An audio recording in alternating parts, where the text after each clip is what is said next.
Voilà, nous sommes au début de l'enseignement numéro 4.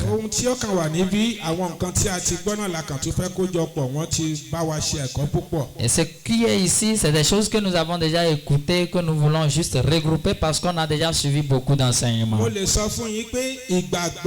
Je pourrais juste vous dire que la croyance, la foi, juste que cet enseignement a pour nous est ce que nous voulons juste dire.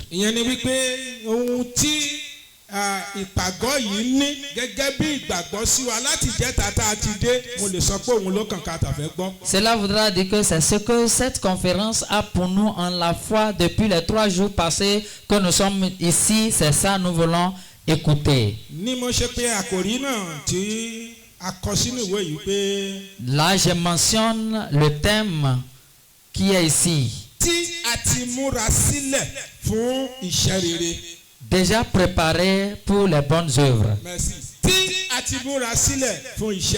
Déjà préparé pour les bonnes œuvres. C'est de là que j'ai mentionné que la foi, cet enseignement, est que on a déjà préparé certaines personnes pour des bonnes œuvres. Cela voudra dire que depuis 3 jours que nous sommes déjà là, l'enseignement là croit bien que certaines personnes se sont déjà préparées par la parole que nous écoutions. Ça a déjà transformé la vie de certaines personnes. Et ils croient fermement qu'ils se sont déjà préparés pour aller transformer autre personne. Déjà là, elle est là pour vous et moi. Si nous disons déjà préparé, on est en train de parler de moi et vous. On t'a déjà apprêté. On t'a déjà apprêté pour évoluer comme ça, pour aller travailler, qui est l'œuvre bien. Ce que nous reconnaissons par la transformation du cœur ou de cette vie de certaines personnes. Pour que cette croyance ne soit pas délaissée. Je voudrais des mains qui sont déjà bien transformées, qui sont prêtes. Et toi qui es déjà parmi je voudrais que tu balances ta main ainsi.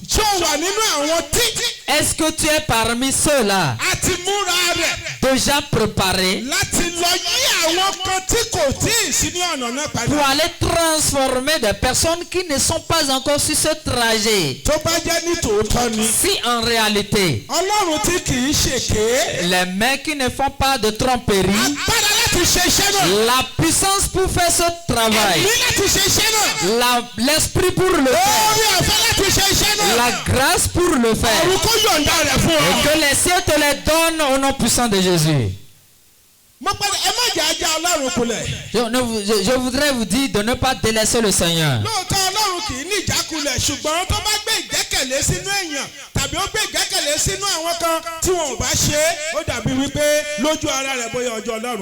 En vérité, Dieu ne connaît pas l'échec, mais dans des conditions où il compte sur des personnes et ces personnes-là font échouer Dieu, vraiment Dieu n'aime pas cela.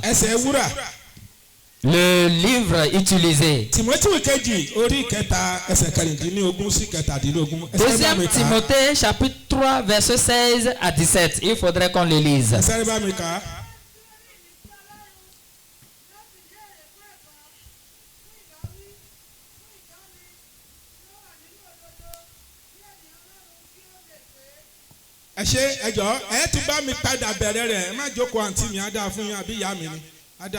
Alléluia. Alléluia.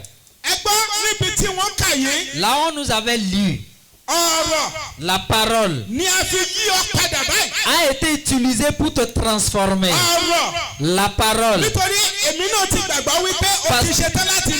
Parce que moi-même j'ai cru que tu es déjà prête pour partir. On a déjà laissé des paroles de transformation dans ta vie. On a déjà laissé des paroles de transformation dans ma vie. Vous et moi, nous avions accepté à aller dans cette parole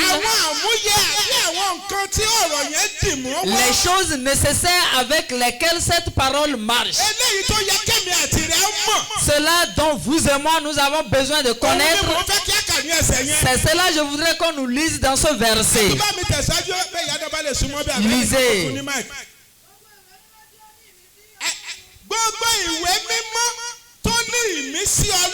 Toute écriture ayant d'inspiration éternelle. Ils ont des bénéfices pour des doctrines. Toute écriture qui n'a pas d'inspiration de Dieu, ça n'a aucun bénéfice. Vous pouvez faire même 7 jours ici. Vous pouvez faire 30 jours ici. Lorsqu'il n'y a pas d'inspiration divine, il n'y a aucun bénéfice. Cela voudra dire, c'est pour cela ceux qui sont déjà apprêtés. Nous sommes en train d'espérer les bonnes œuvres. Parce qu'il y a de bénéfices dans les assises ici depuis 3 jours passés. Pour des instructions. Alléluia. Alléluia. Oh, alléluia. Alléluia. Le livre, l'écriture d'inspiration est écrite pour l'instruction. Pour des disciplines, on va dire pourquoi tu as fait cela. Faut plus le faire. Alléluia. Alléluia. Ce n'est pas bon. Faut pas faire ainsi. Pour la discipline. Ce que tu as fait, ça ne veut rien dire. Faut plus le faire. L'écriture là est là pour la discipline. Cet enseignement est en train de te discipliner. De te retourner de la voie où tu es en train d'emprunter. Et de réfléchir comment te retourner. Beaucoup de moments on peut te discipliner et tu ne vas pas bénéficier de cette discipline. Parce que ce que tu as dans ton cœur ne te laisse pas bénéficier de cela. Continuez. Pour l'instruction. Mon enfant. Faut pas prendre par là. Prends par ici. Ici te sera bon. Ici est la voie de la solution. Pour l'instruction. Pour l'instruction. Est-ce bon que tu le fasses ainsi? Si tu pourrais le faire ainsi, c'est déjà bon. Ceux qui se sont mis à l'aise pour écouter, cette parole est pour l'instruction. On t'a déjà aussi préparé. Et on t'a déjà instruit. Maintenant, ça y est d'aller. Pour aller porter des fruits.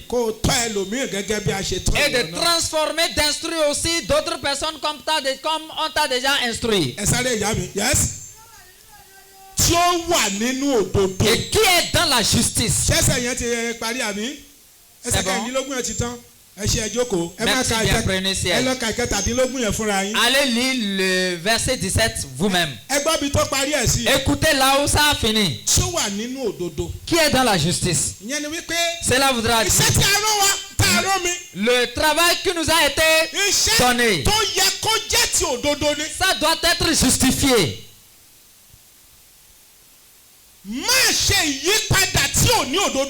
Faut pas faire des transformations injustes. Dans le même temps, tel que tu l'as pris, il faudrait que ça soit des œuvres de la justice.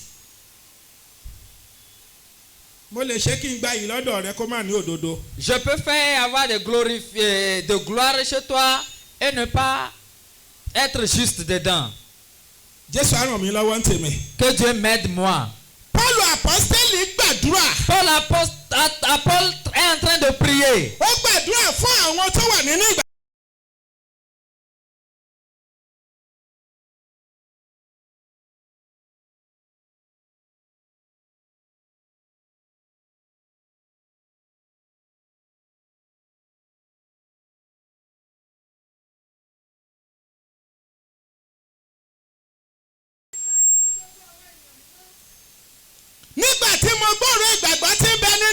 Lorsque j'ai appris l'intensité de la foi que vous avez en vous, et dans Jésus-Christ notre Seigneur, Paul avait la joie. C'est cette œuvre nous a été confiée. On t'a déjà transformé. On t'a déjà racheté. Alléluia.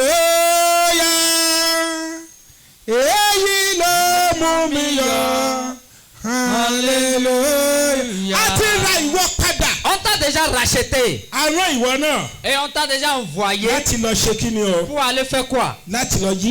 Pour aller transformer autre personne. Je suis toujours en haut là. Les bonnes œuvres. Les bonnes œuvres. Les œuvres qui sont bonnes. C'est ça, on m'a confié. Et cet enseignement croit que à partir d'instant qu'on m'a déjà instruit et que j'ai déjà accepté les disciplines, on m'a déjà instruit. Je dois commencer par faire des bonnes œuvres. Toi aussi tu dois commencer par faire des bonnes œuvres.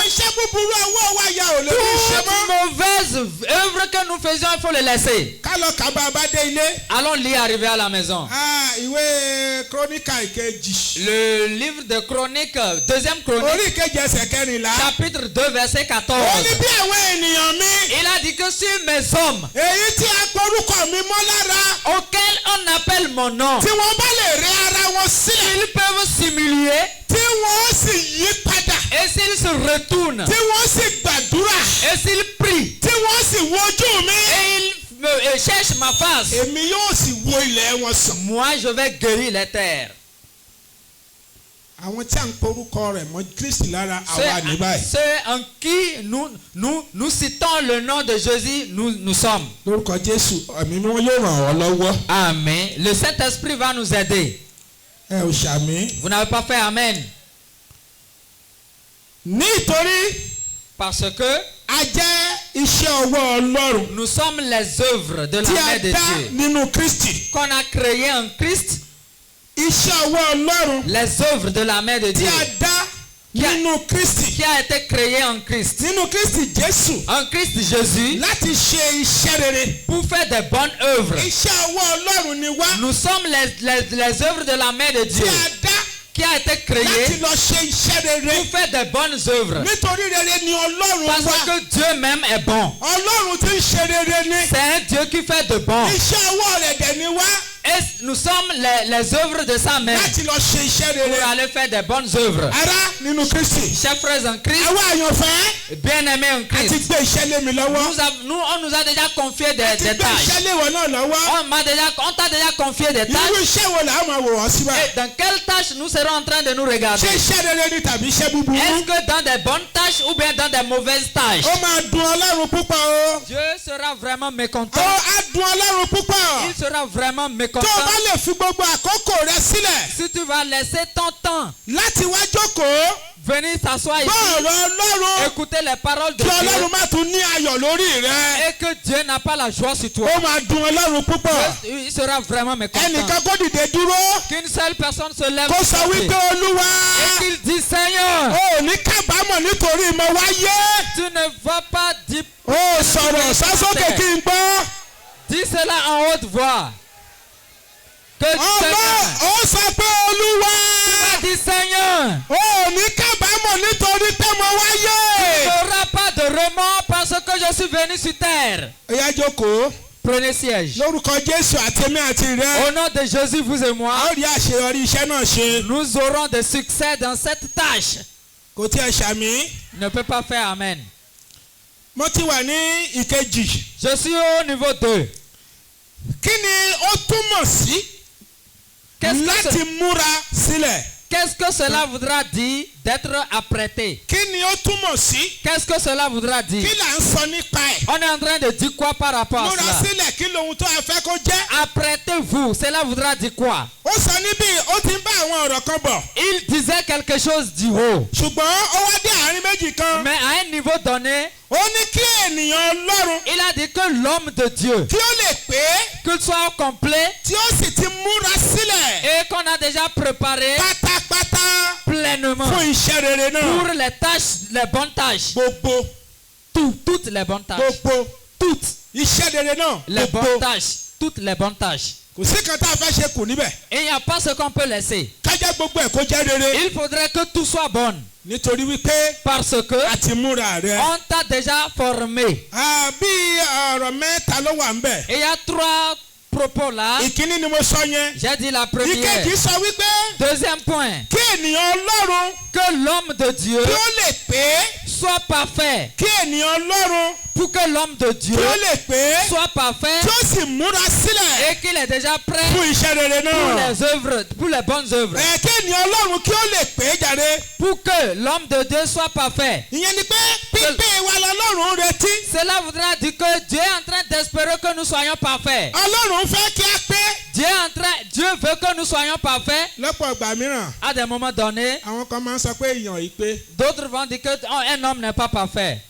Àwa tí a nígbàgbọ́ bẹ́ẹ̀ já nawọ́ sókè. Nous qui croyons comme ça, levons nos doigts. Onígbàgbọ́ pé ènìyàn ò lè pé. Que une personne ne peut pas être parfait. Kò sẹ́ni tó nínú ìgbàgbọ́ bẹ́ẹ̀. Il n'y a pas quelqu'un qui croit. Inú mi dùn gbà yẹn ayọ̀ tèmi náà kún o. Je suis heureux aussi, hein. Èmi ò gbàgbọ́ pé ènìyàn ò lè pé. Moi, je ne crois pas que quelqu'un ne peut pas être parfait. Mo rí pé nìkan náwó láwọn lẹ́ẹ̀kan àbí. J'ai constaté que quelqu'un a levé ses doigts. Ẹ gbàgbọ́ pé ènìyàn ò lè pé. Vous avez cru que l'homme ne peut pas être parfait? Àwọn tó náwó yẹn ni mò ń fẹ́ kẹ́ dá mi lóhùn. Vous qui avez levé les doigts là, je voudrais que vous répondiez.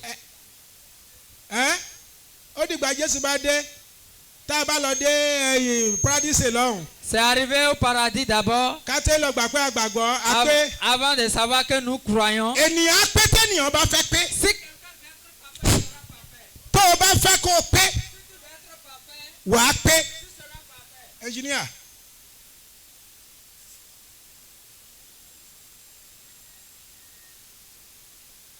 Alléluia. Alléluia. Tí ìwọ ò bá fẹ́ pé. Si tu ne veux pas être parfait, Ni ò ní pé. tu ne seras pas parfait. Ok? Alors, Mò ń jalè lánàá. Mò ń jalè. je volais. Ọ̀rọ̀ Ọlọ́run bá mi pàdé. Et la parole de Dieu est venue envers moi. Má jalè mọ́. Faut plus voler. Olè ò dáa. Le vol n'est pas bon. Ni mo yọwọ́ kó ń bẹ̀. Et j'ai cessé de voler. Mo tún tẹ̀síwájú. J'ai continué. Má bu èèyàn mọ́. Faut plus insulter des gens. Èèyàn búbú ò dáa. Insulter n'est pas bon. Mo tún jáwọ́ kó ń bẹ̀. J'ai laissé cela. Bíbélì ọ̀rọ̀ Ọlọ́run sọ fún wa wípé. La Bible, la parole de Dieu nous a dit. Iṣẹ́ tí a bá ká mọ́ ọ ní ọwọ́. Ce qu'on te retrouve avec, Náà là á fi ṣe ìdájọ́ c'est rẹ̀. avec cela on va te juger. Bí èmi bá ní èrò ní tòótọ́. Et si j'ai en moi Wípé kí Ọlọ́run ó ká iṣẹ́ rere mọ́ mi lọ́wọ́. que Dieu me retrouve avec des bonnes œuvres, Màá pé. je serai parfait. Màá pé. Je serai parfait. Ṣùgbọ́n tí mi ò bá fẹ́. Mais si je ne veux pas, Ni mo máa ṣe ohun tí mò ń ṣe. je serai en train de faire ce que je veux. Ènìyàn á pé téèyàn bá fẹ́. L'homme sera parfait s'il veut. Náà. Oui. Ẹ jáwọ́ àpẹẹrẹ. Prenons un exemple. Bàbá mi kan ti ṣẹ̀kọ́ níbí. Et il y a un père qui a déjà fait un enseignement ici. Ó dárúkọ Joseph. Il a parlé de Joseph. Ó rí opportunity. Il a dit qu'il a trouvé d'opportunités. Àkọ́kọ́ rẹ̀ kò tí ì níyàwó. La première des choses, il ne s'est pas encore marié. Kò sì sí nǹkan tó ń di lọ́wọ́. Et il n'a aucun problème. Kò sì sí nǹkan tó ń yá lẹ́nu. Il n'a aucun souci. Bàbá kan ti fi gbogbo ilé lẹ̀ fún. Son papa lui a même déjà laissé toute la maison. Kò sẹ́nìkan tó tún ṣọ́. Personne ne le garde plus, ne le Ó ní surveille. torí wípé. Mais parce que Ó ti jẹ́ ẹni tó ti ní ọ̀rọ̀ náà. il avait déjà la parole, A fi lọ ló kọ̀. on lui a proposé, il a refusé. O ò ní ṣubú. Tu ne vas pas tomber. Èmi ò ní ṣubú. Et moi aussi, je ne vais pas tomber. Nítorí náà, ó mú ẹ̀kẹta níbí. Pour cela, le troisième propos ici, Wọ́n ní Ọlọ́run lò ó láti pè. Ọlọ́run lò ó láti pèsè Ils ont dit que Dieu l'a utilisé pour pouvoir préparer ou bien pour pouvoir apprêter ses hommes. Pour faire tout bon travaux. Dieu l'a déjà appelé pour l'utiliser à ces gens qui feront aussi des bonnes œuvres comme lui aussi.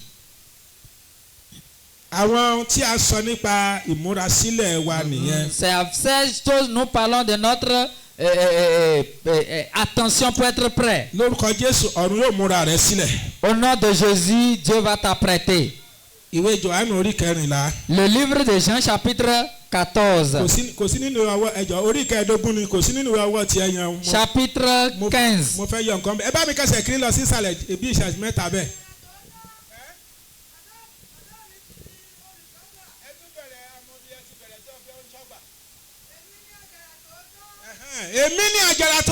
Je suis le bon berger. C'est Jésus qui est en train de parler là.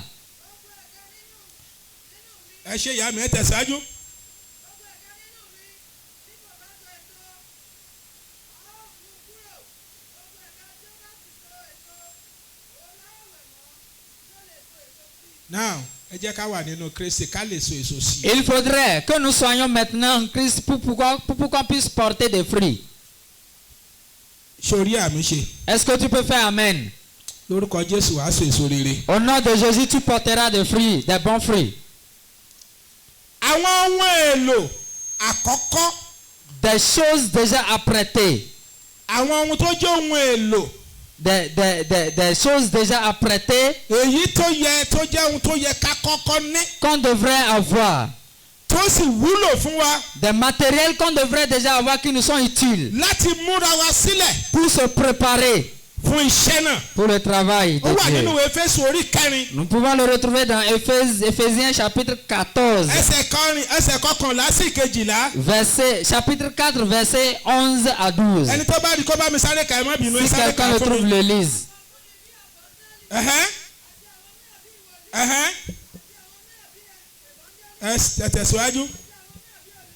Yes.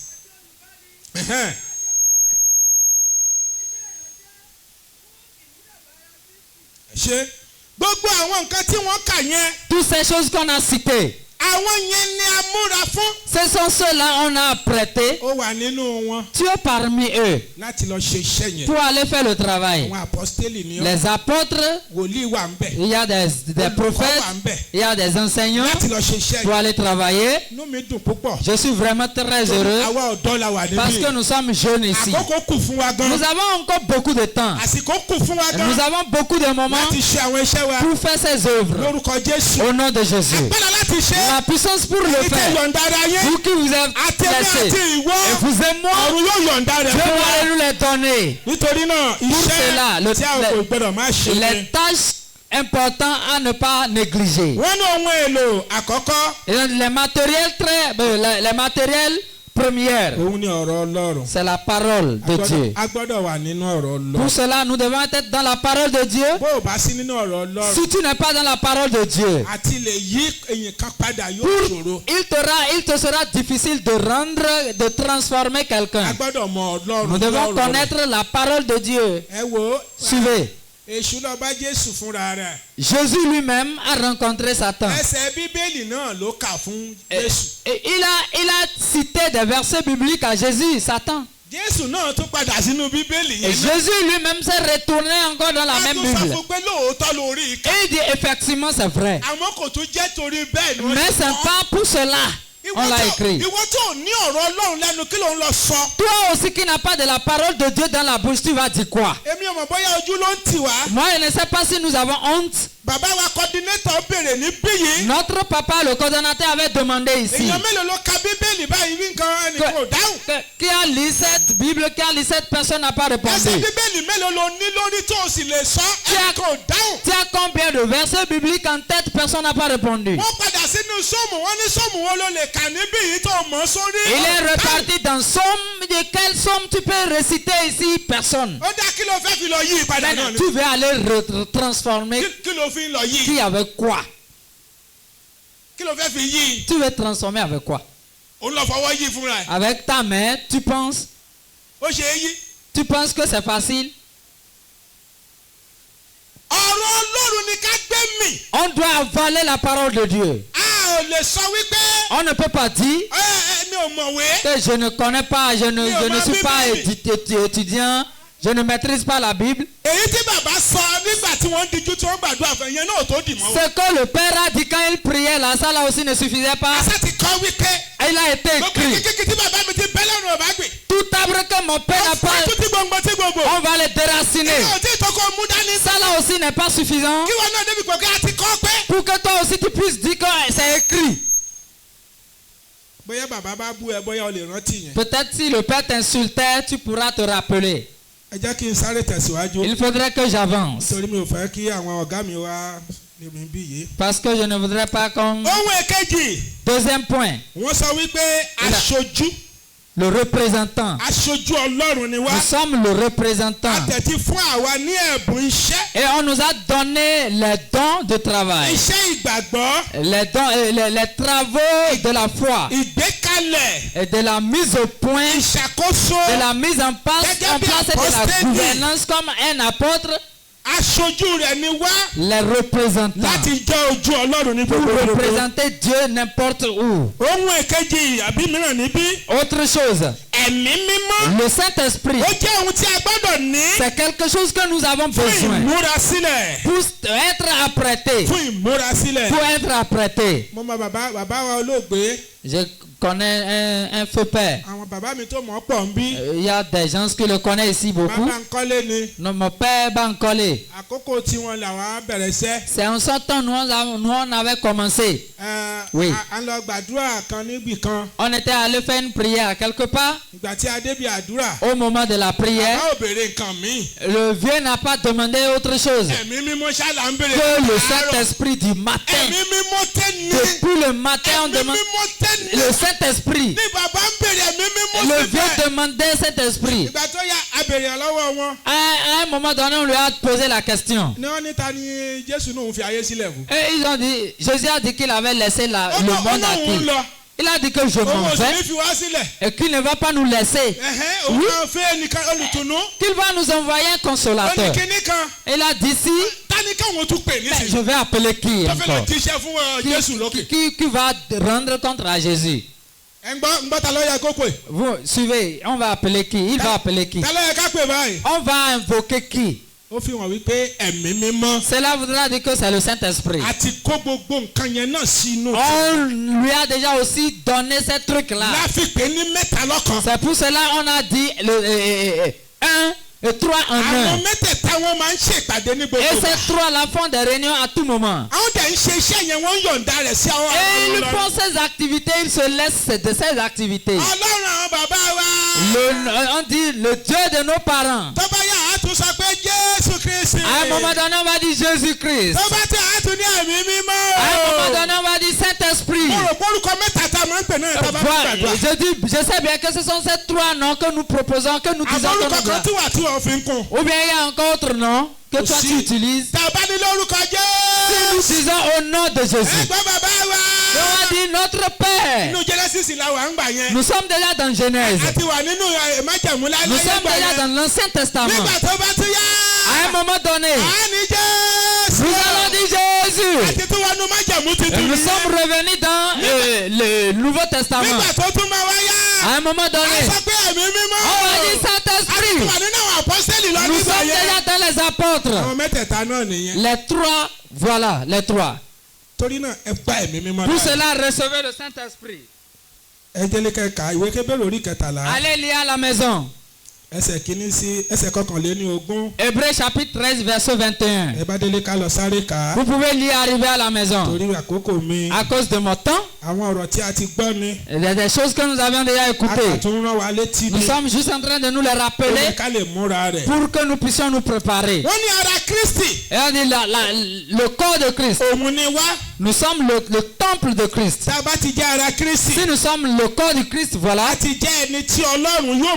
Nous sommes déjà quelqu'un que Dieu peut utiliser. Nous sommes déjà quelqu'un âgé, mature. Quelqu'un qui a déjà l'esprit. Vous voyez, si ce qu'on n'a pas de Christ, vraiment, il va perdre sa valeur. La maison qui a été construite, là, ce n'est pas les sables justes qui sont dedans qui ont fait que c'est bon. Il y a le fer là, et il y a des graviers aussi là. On a utilisé ciment. C'est pour cela c'est dur. Nous sommes là, le corps de Christ. Cela voudra dire que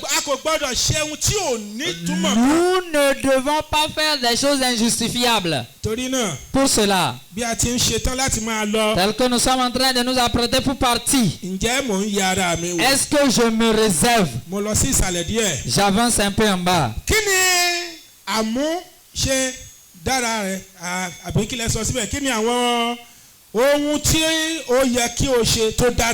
Qu'est-ce qui peut faire transformer, ou bien qu'est-ce que tu peux faire et que ça va être bon?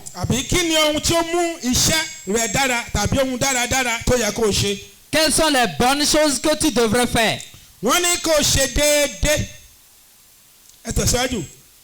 Allez-y. Être parfait dans la volonté de Dieu. Être parfait avec la volonté de Dieu.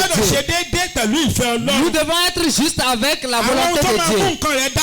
Ce sont ces choses qui feront que tes trucs seront bons. Si nous ne sommes pas juste avec la volonté de Dieu, ça ne sera pas bon.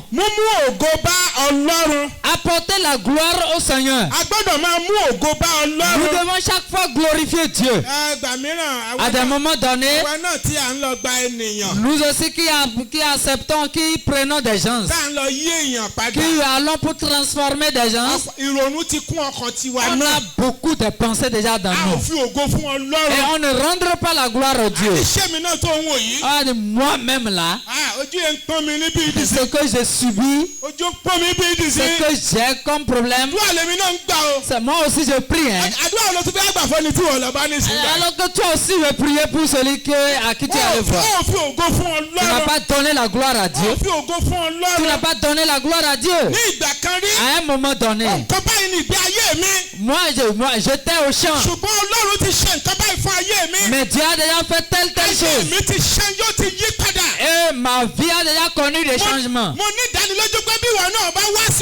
Et j'ai la certitude que si toi aussi tu viens vers lui, il va transformer aussi ta vie. Mais d'abord tu présentes les déchets que tu as sur toi comme habit. Tu n'as pas rendu gloire à Dieu. Il va te regarder fermer ses yeux. Lui il dit quoi? C'est pour cela les gens sont dit, celui qui va nous habiller, il faut regarder ce qu'il a porté. La charité bien ordonnée commence par soi-même. On t'a dit d'aller retourner quelqu'un. Le nom de Dieu, même le nom que tu veux même lui montrer là, tu as déjà insulté le nom d'abord. Est-ce que le travail sera fait? Vous ne répondez pas. Vous aussi, vous connaissez déjà ce que je disais. Ce que je dis. J'avance.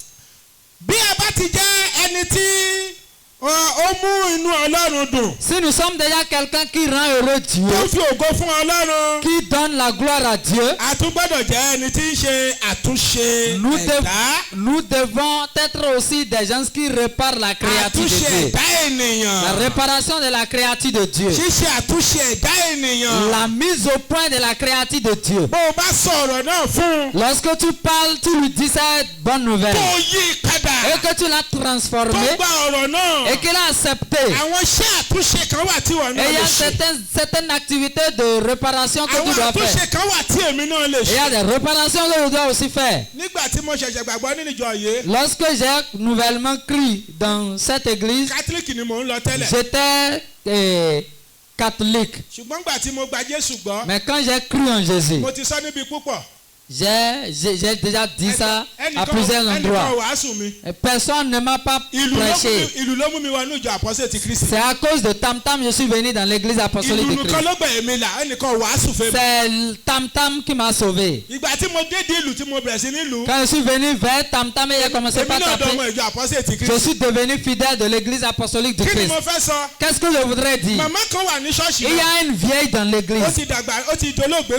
Il est déjà décédé. Elle est décédée déjà. Si elle va pour donner l'offrande, moi je ne me lève pas.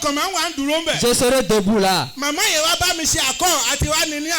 Mais il y a un accord déjà entre la vieille et moi.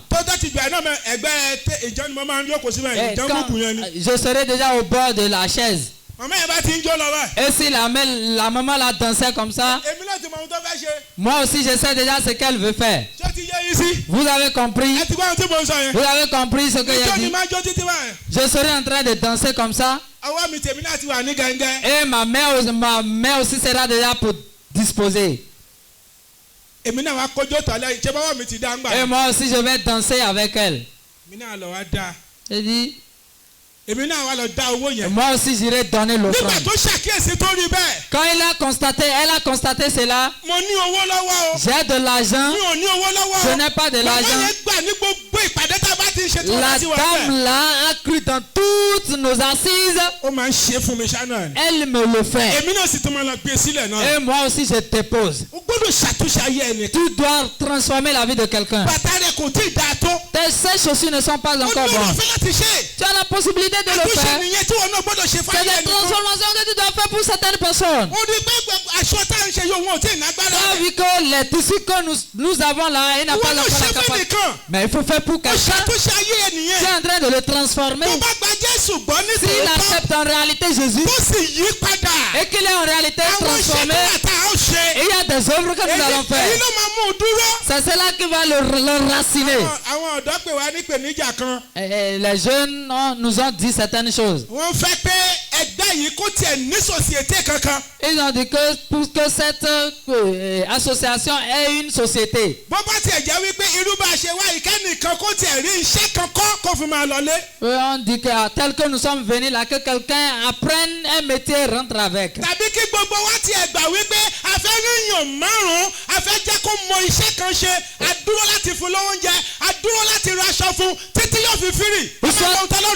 Ou soit nous tous ensemble, nous acceptons à soutenir 5 personnes à avoir tout ce qu'ils devraient avoir. Voyons comment Dieu va transformer la vie de ces personnes. Est-ce que nous avons cette pensée en nous? Est-ce juste aller transformer?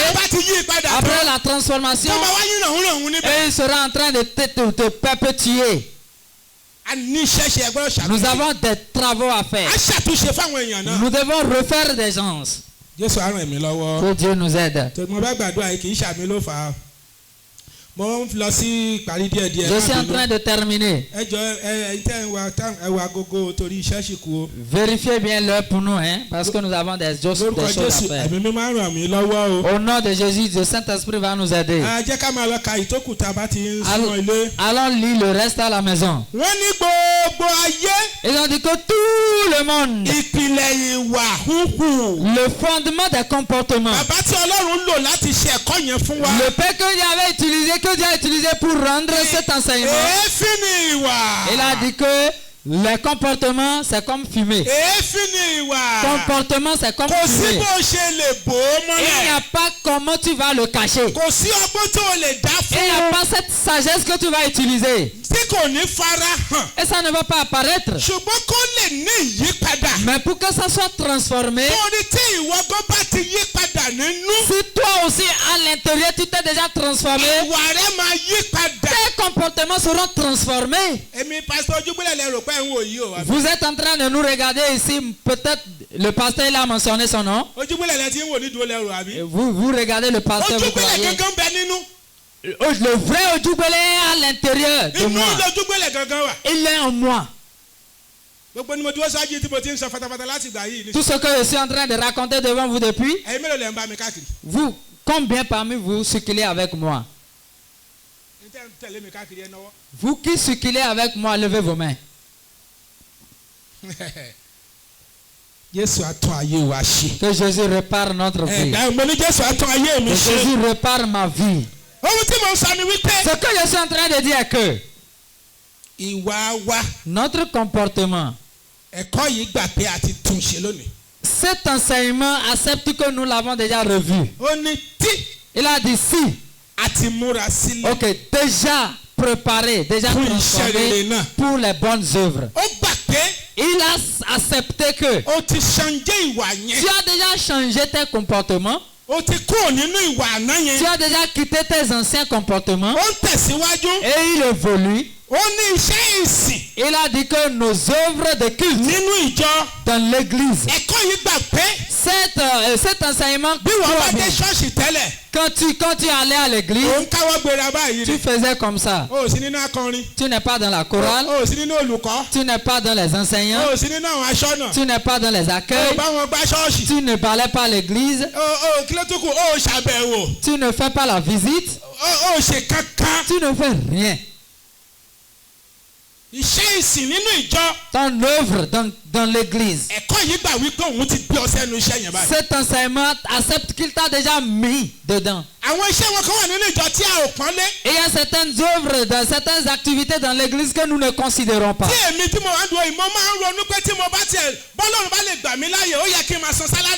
Et là, moi, tel que je suis devant vous là, je réfléchis que si Dieu pouvait accepter, je devrais les payer de salaire. Ce sont les accueils, les diacres. On peut ne pas les considérer. Vous voyez que depuis là, ils n'ont pas pris de micro. Ou bien ils ont pris le micro. C'est des choses cachées et justifiables.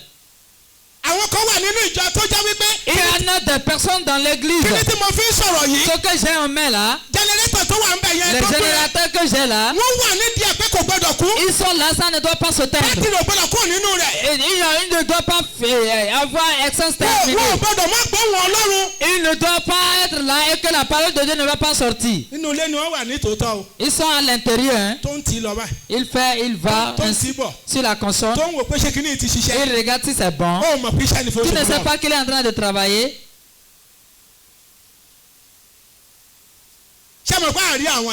Vous savez que ceux-là aussi on ne les voit pas.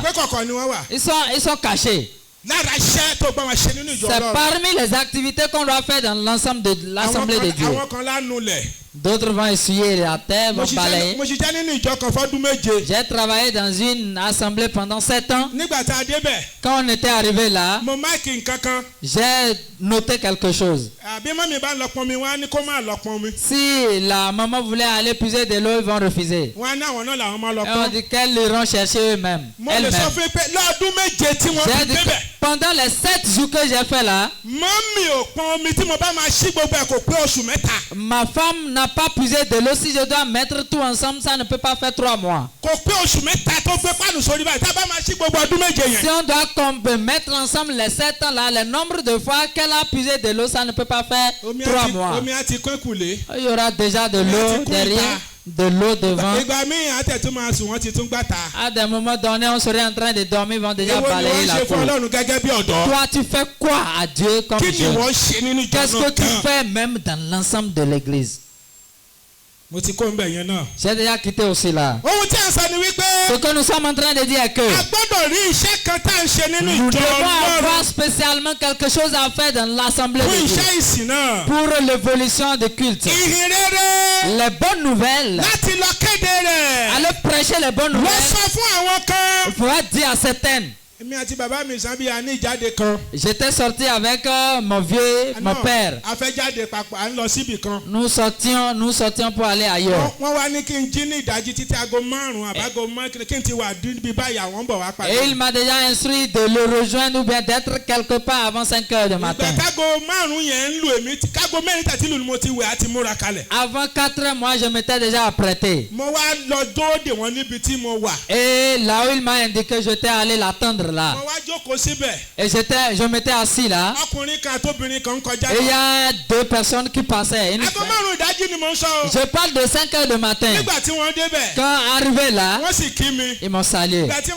Après m'avoir salué, ils évoluaient. Et l'esprit là les a dit de revenir. Ils m'ont dit oui, de ne pas s'inquiéter. Est-ce que j'ai de temps de les laisser parler de la parole de Dieu à 5 heures? Est-ce que toi tu le fais aujourd'hui? Voilà la réponse que je lui ai servi. J'ai dit que si je dis que je n'ai pas de temps, je ne suis pas normal. J'ai de temps. Et ceci là, ils ont dit attention, hein, il semble que c'est déjà au point. Comment je ne vais pas avoir de temps pour la parole de Dieu? Avec les 2 mots que nous avons échangés ensemble, j'ai encore arraché quelque chose d'eux. Ce que je suis en train de dire là, c'est dans cette même année. J'ai trouvé des choses chez eux. Nous ne prêchons pas des bonnes nouvelles. Regardez l'exemple que le papa là nous avait fait ici hier. Le père Abikoye. Moi j'ai noté. Si 4 personnes bougent et on vient avec 4, ça fait 8. Les 8 vont. Et on vient avec 8, ça fait combien? Ça fait 16. Oui, ça fait 16. Là où moi seul je vais jamais une personne. Et tu es là, tu nous regardes. Et tu demandes l'arrivée de Jésus. Il a dit de prêcher dans tout le monde. C'est à cause de toi Jésus n'est pas venu. C'est à cause de moi Jésus n'est pas venu. Parce que ce qu'il m'a demandé de faire, je n'ai pas de faire. Nous n'avons pas de temps pour cela. Tu penses que c'est à cause de toi il est allé construire seul? Il a dit que Dieu a tant aimé le monde. Il a donné son fils unique. Et quiconque croit en lui ne périsse pas, mais il puisse avoir la vie éternelle. Et toi tu t'es tué dans la maison. Tu veux qu'il finisse de construire la maison. Quand il va finir de construire, toi tu iras prendre un appartement. Toi seul tu peux aller prendre un appartement. Ou bien c'est pas ce que tu penses?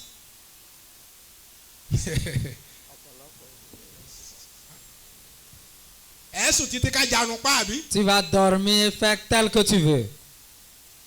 Et vous attendez l'arrivée de Jésus. On vous le dira combien de fois. Ok, il sera en train de nous dire que je viens. Je viens très tôt. Je viens. Parce qu'on n'a pas encore fait ce qu'il nous a demandé de faire.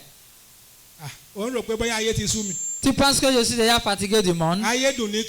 La vie est belle, hein? Mais le ciel est très bon que le monde. Et il y en a des gens qui disent que Jésus ne va plus venir. Reste là. Tu verras bien.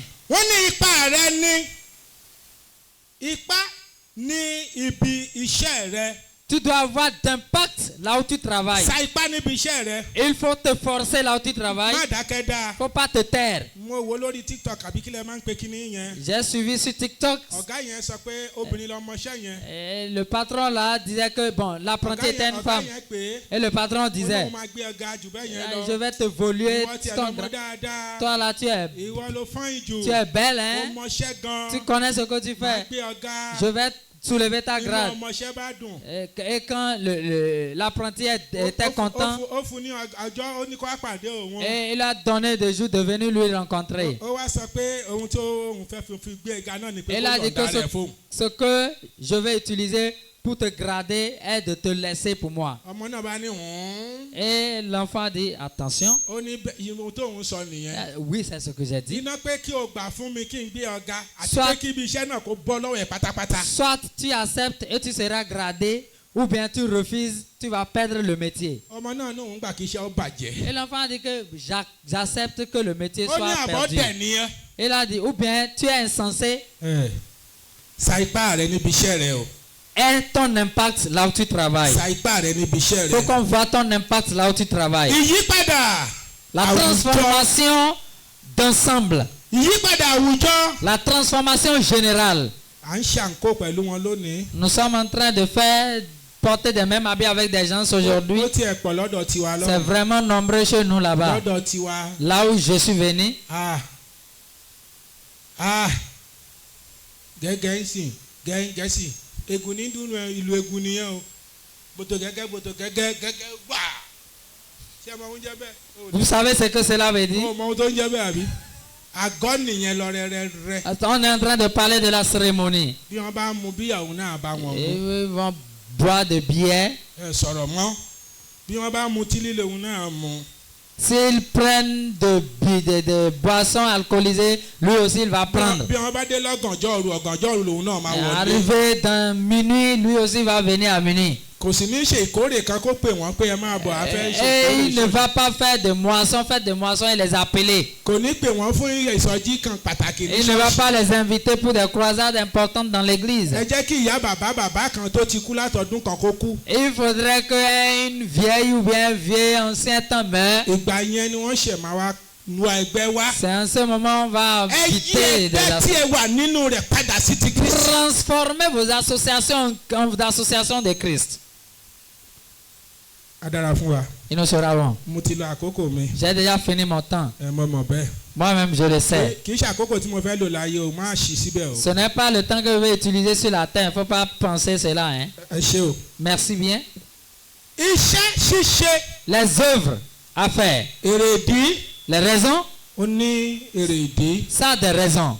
Tabari Mósè. Si nous voyons Moïse, ó ṣe iṣẹ́. Il a travaillé. Ó sì ní èrè ń bẹ. Et ça a des bénéfices. Ìdí tá a fi pè é. Les raisons de son appel. Iṣẹ́ tí a rán. Les choses qui lui ont été confiées. Mósè ṣe iṣẹ́ rẹ̀. Moïse l'avait fait. Ó ní àǹfààní kan fún níbẹ̀. Il a trouvé des bénéfices. Bẹ́sálélì òun náà ṣiṣẹ́ rẹ̀ ní òròdì. Aussi il a fait. Et il a des raisons. Àwọn iṣẹ́ yẹn oníkálukú tí a ti pè lẹ́nu iṣẹ́ yẹn. Chacun avec ses activités. Nehemiah wà níbẹ̀. Néhémie aussi est là. Ẹ́sítérì wà níbẹ̀. Esther aussi est là. Àwọn Paul wà ń bẹ̀. Les Paul aussi sont là. Àwọn Pétérù wà ń bẹ̀. Les Pierre aussi en font partie. Àwọn kankan bẹ́ẹ̀. Non, ainsi de suite. A ní èrèdí kan tá a fi pè wọ́n náà. Nous avons des raisons pour lesquelles on t'a appelé. A sì fẹ́ bèrè lọ́wọ́ rẹ. Et on va te demander. Kí ló fi ṣe?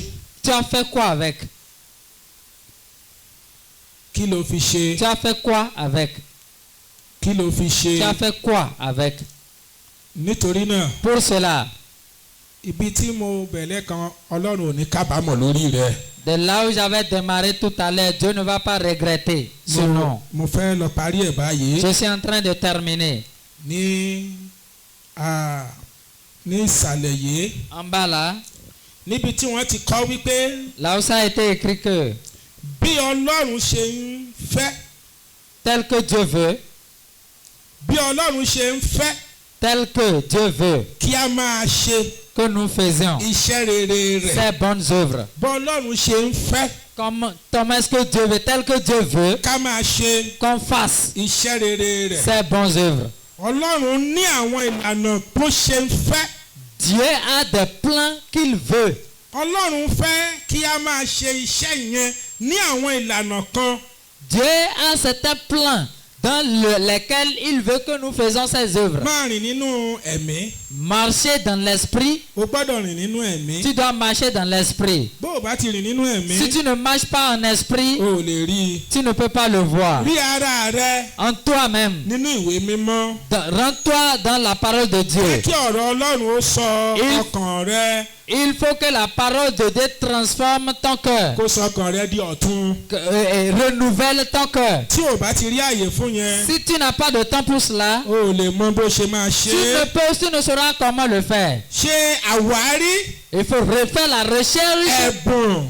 De la àti du temps ìpè rẹ. et de ton appel. àwárí ẹ̀bùn àti ìpè rẹ. Fais la recherche de ton don et de ton appel. Olòmíràn ò pọ́n ìpè ọwọ́ rẹ̀. D'autres ne maîtrisent pas l'appel ou bien ils ne remplissent pas l'appel qu'il a. Ẹ̀bùn tó wà lọ́wọ́ fún ó ti sọnù kò mọ̀. Il a déjà fait perdre le don qu'il avait, il ne reconnaît plus. Kò ronú àti wá padà. Il ne réfléchissent même comment le revoir. Ó ní kankan wọn lọ́lọ́run fún ní èrèdí kan. Chacun de nous a des raisons. Ọlọ́run fún wa ní iṣẹ́ kan láti ṣe.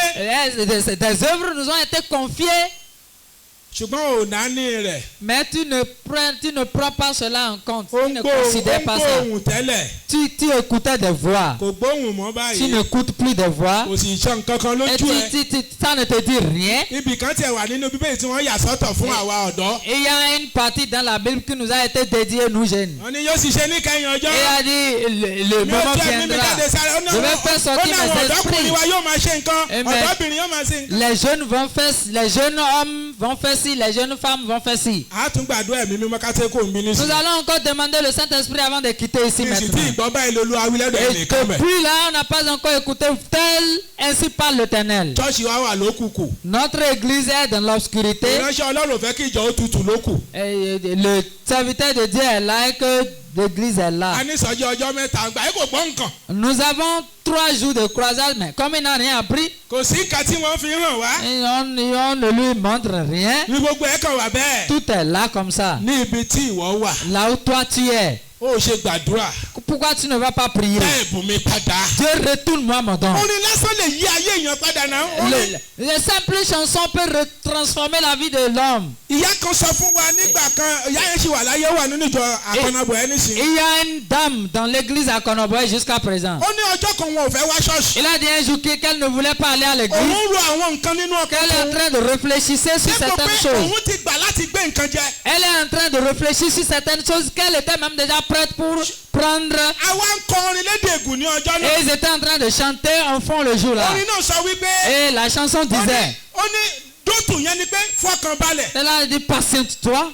Fọkàn rẹ balẹ̀. Patiente-toi. Ó ń bọ̀ wá dára. Il te sera bon. Ó ń bọ̀ wá dára. Il te sera bon. Kì í ṣe báyìí ló fẹ́ rí lọ. Ça ne sera pas ainsi jusqu'à la fin. Màmá yẹn bẹ̀rẹ̀ sí ní sunkún. Et la dame là a commencé par pleurer. Nígbà tí a parí orin yẹn. Et quand on avait fini de chanter. Wọ́n sọ wípé orin yìí ló ṣe bí ìṣe bẹ́ẹ̀. Elle a dit c'est à cause de cette chanson. Òun ti gbà pé òun lọ para. Sinon moi je m'étais déjà prêt pour se suicider. Ṣé wọ́n tún forin ẹ̀yin tún forin fi yí ọkàn padà lónìí? Est-ce que vous transformez des gens avec vos chansons ou bien c'est juste danser?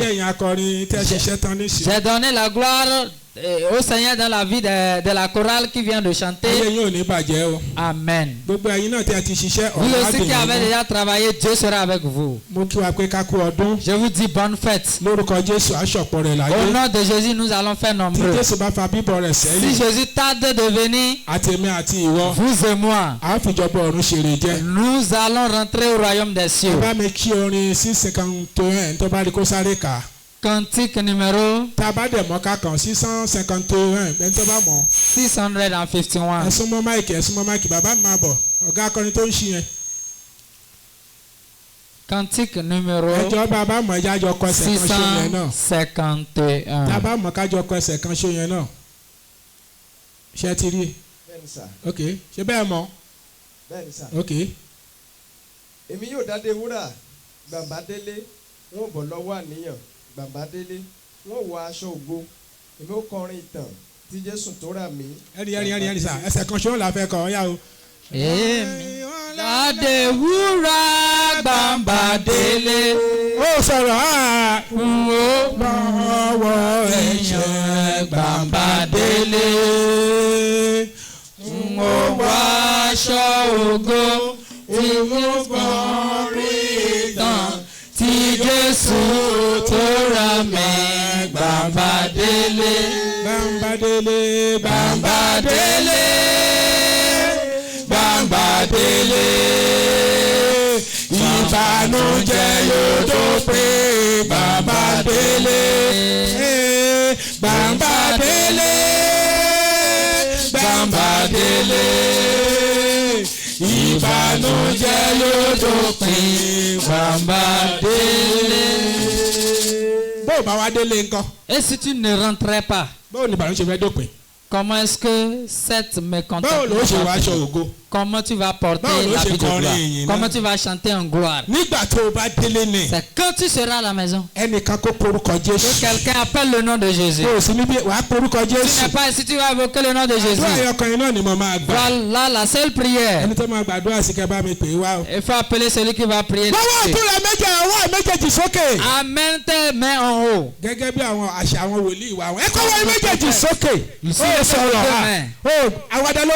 Soulevez vos têtes. Vous pensez que ta main soit en haut.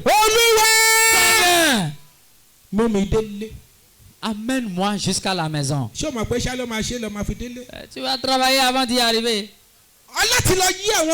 Tu dois transformer des gens. Seigneur, amène-moi jusqu'à la maison. Amène-moi jusqu'à la maison.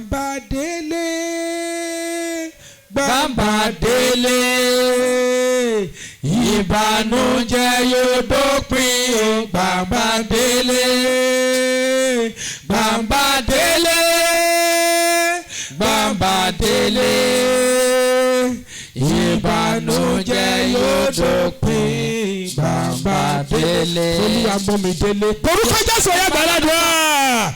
Prie au nom de Jésus-Christ.